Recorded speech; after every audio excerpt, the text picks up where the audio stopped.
at least virtual sunshine today. So good afternoon, everyone. I mean, it's great to be here. It is my own sunshine area, so it's great to be here anyways. So I think I'll jump straight to it anyways. Just a little about myself and in general about where I am with the whole research, because I am way behind everyone else who presented. And my presentation is not as great and flashy and colorful as I'm not very good in design or very creative in that way. So basically, my name is Bernard, surname Swierczyna. Don't try to pronounce it. It's fine. I work in security in one way or another in various capacities since early 2000s, so it's going to be 20 years now. I did pretty much everything from being a firewall administrator, back in the first-gen firewalls, all the way to analyst, manager. I'm currently Chief Information Security Officer for a medium-sized financial services company in Dublin. And I've been doing the IMI, and I think I have my route is very similar to Ken's and the other people, Mark's and pretty much everyone else on this call. I did an IMI master's. Somehow I engaged in conversation in Paddy, and then I woke up in Cork on the first seminar in September, October, where I decided, oh, I definitely want to I really need that pain, and I want to do that. So I think currently I'm exactly where Mark was at the beginning when he mentioned that he was going through so many topics and subjects and papers and everything, and I'm exactly there. I mean, almost every day I'm reading something. It's like, oh, this is a great idea. I'm maybe looking into that. Oh no, this is a fantastic idea. So going straight into this.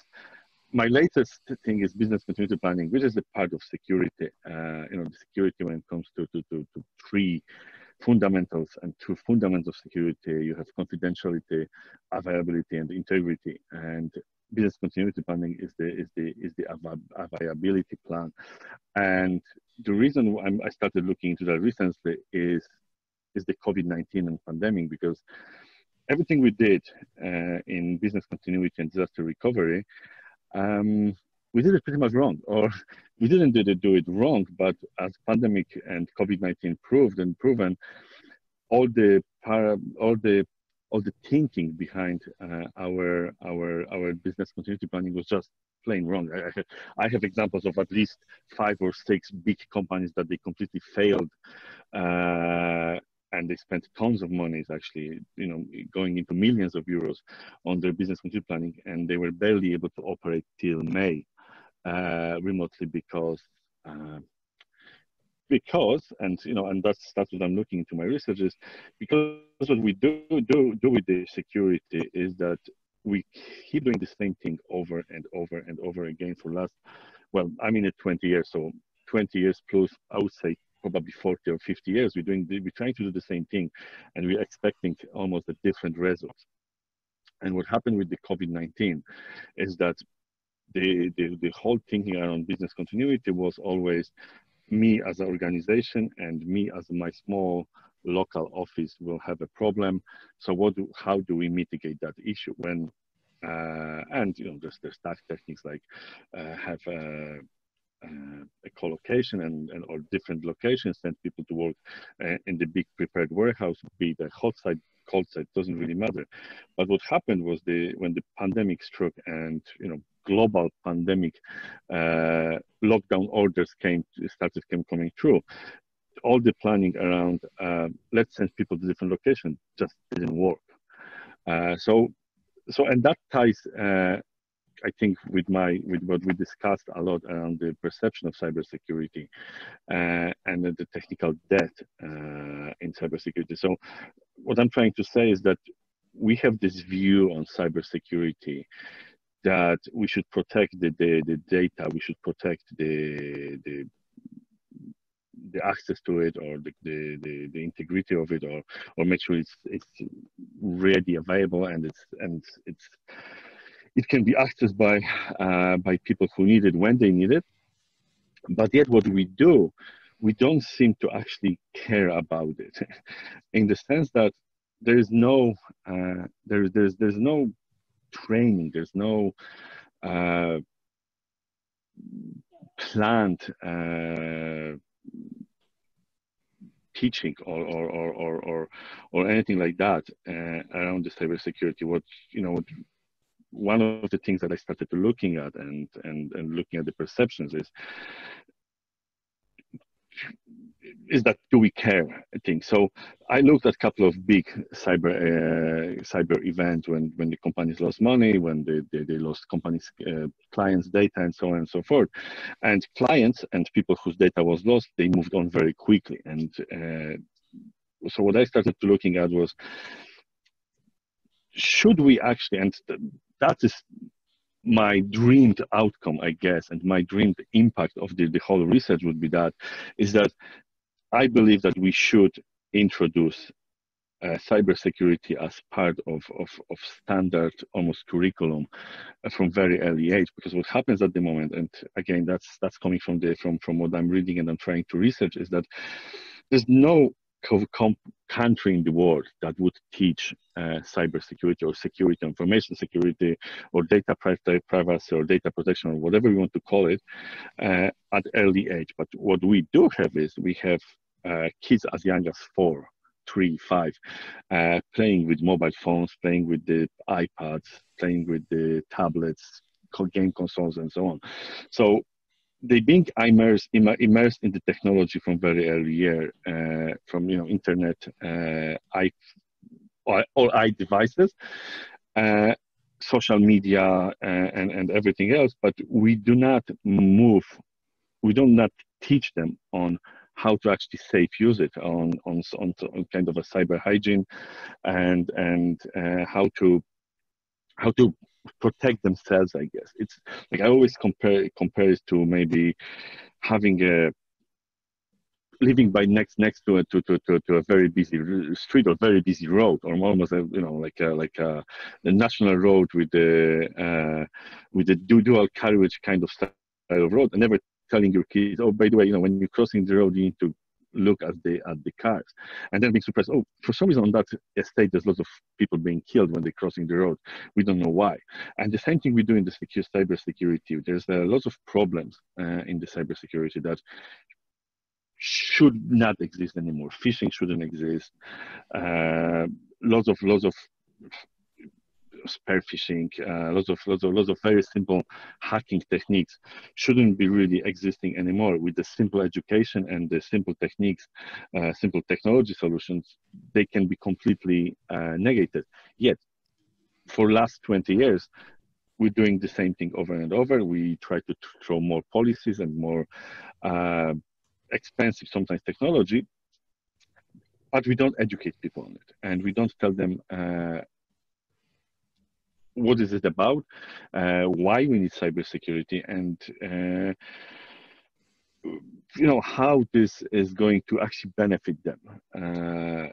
So one of areas that I'm trying to research is that do we care about cybersecurity? And then the technical debt is something that, as Mark mentioned, we started to kind of connecting with Mark recently, and and I must say I did piggyback on Mark's research a little bit, actually a lot, because Mark researched that very, very, very deeply, and we looked at the papers around technical debt and security, and there's really very little research on that, which is surprising, because technical debt is absolutely one of the biggest problems for security at the moment. We have legacy systems, we have bad coding practice, we have systems that are not patched because they can't be patched anymore, or companies start still running Windows XP that is out of support, and so on and so forth. And that's one area of the technical debt. But also we keep building more technical debt for no actual reasons. For example, the famous BYOD, which technically is bring your own device. I personally call it bring your own disaster. And what happened there is we started to build this. We as a company, we don't want to spend money on the latest tech because it's expensive. So we're going to let people to bring their own tech, and then we're going to spend X amount of money on trying to secure that tech that we have no control over.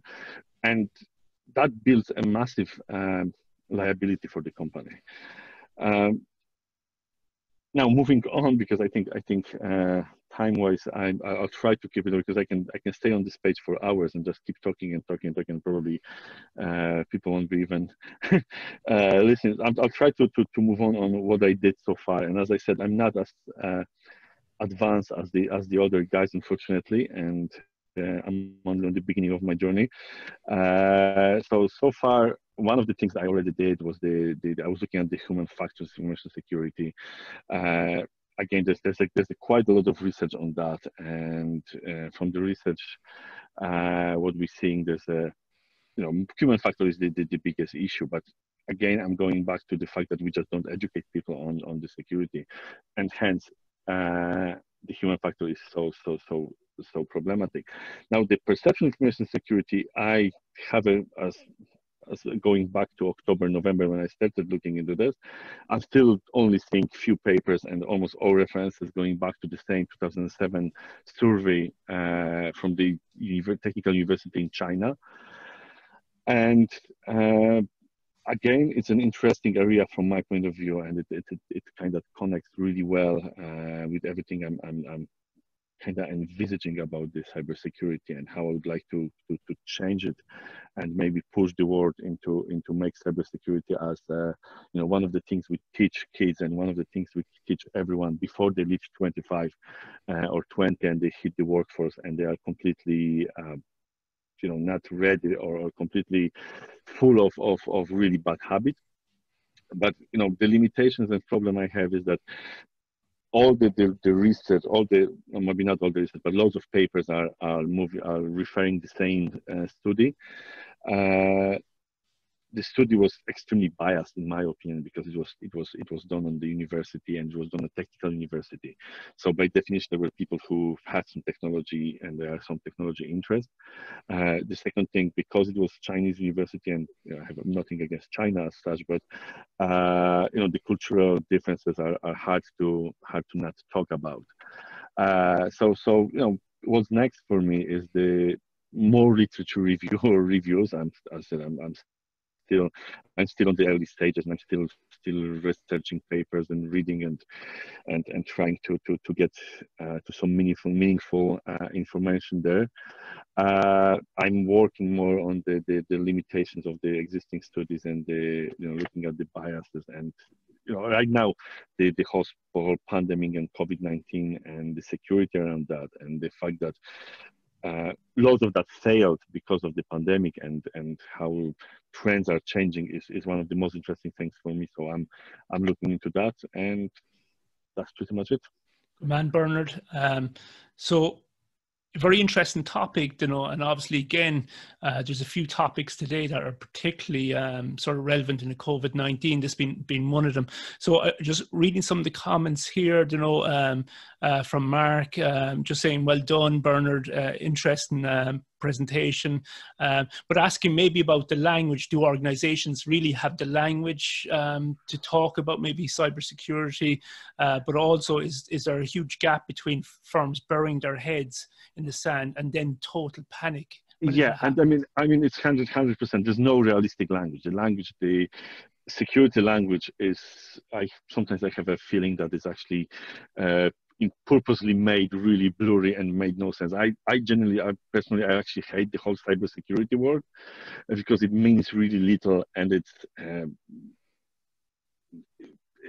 just, I think it's just as created to kind of make it, in one way, sound a little bit romantic. It's cybersecurity, and it's kind of ties to science fiction and everything. But what reality it is an information security. And I agree 100% with what the language is terrible at the moment. And if you look at any of the say leading certification like CISP or CISM or any of those, if you want to study for that, you actually spend more time learning the language than actual learning the actual craft, which I think is problematic as well.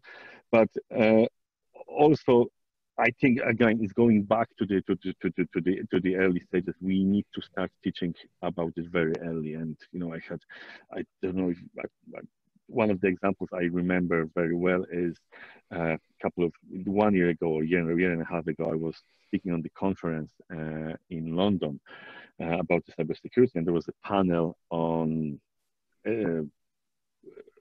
ethical hacking and stuff like that. And one of the girls, that she was a very young looking, at least, person, she was an ethical hacker, and she talked about the story that happened to her personally a few years before, when she was a victim of revenge porn. And she ended up reporting it to the police in UK, but police had no idea what to do with it. They literally was like, we don't know what to do with something like that. But so she eventually, and kudos to her, she twisted it, because she reported this as underage porn, because she looked really young. She said, oh, but this person on that circulated video, whatever, is underage. And then it comes, oh, underage porn, we know what to do with underage.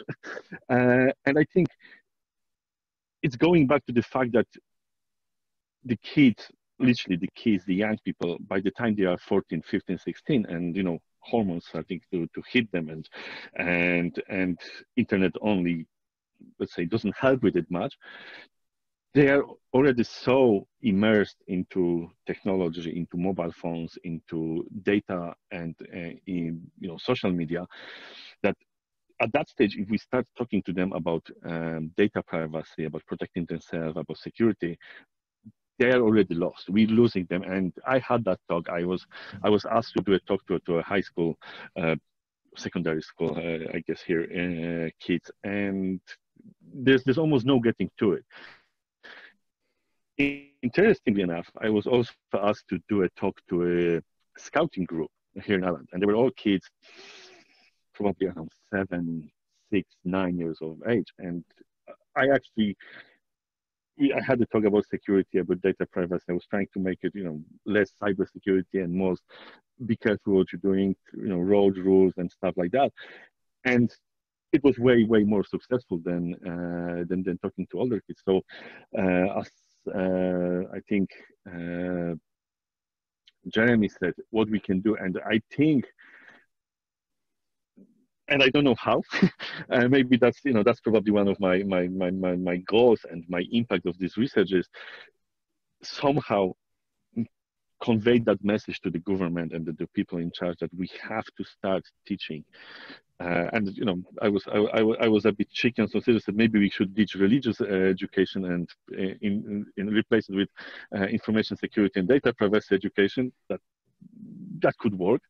But we really need to teach people more, and I'm saying by people, I really start teaching kids about how take that really complex cybersecurity, firewalls, hacking, and data leakage, data classifications, and all that language to, okay, this is your information, this is your data, this is very important for you, this is how you take care of it, kind of language, I guess. Yeah. So some other great, I won't read them out here, Bernard. So again, maybe worth your while having a look at some of the interesting comments coming in through the chat. And if you want to take a bit of time maybe to respond to them, again, if you want to share your profile out.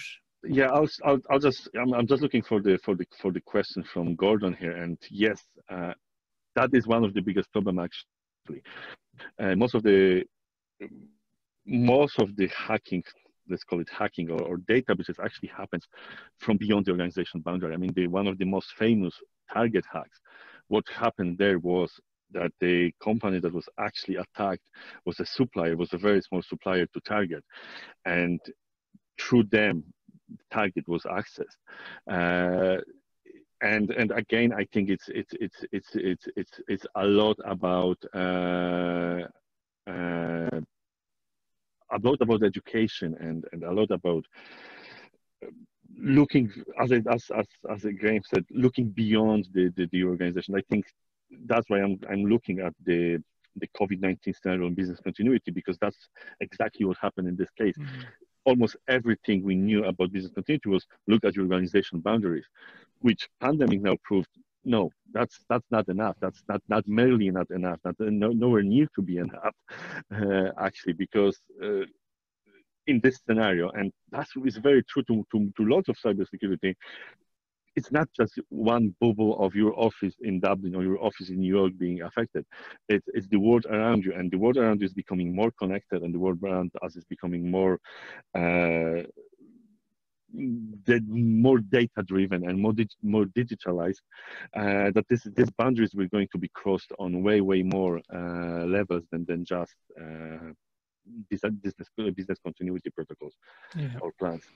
Okay, that's great, Bernard. Thanks. And I think it's very interesting as well to the idea of looking at it from, well, if you're looking at within an organization or maybe even beyond as technical debt, you know, so I think that's a very interesting observation, though. And it's great to hear that you're discussing that with Mark as well, who's obviously looking at technical debt maybe from a more an architectural point of view.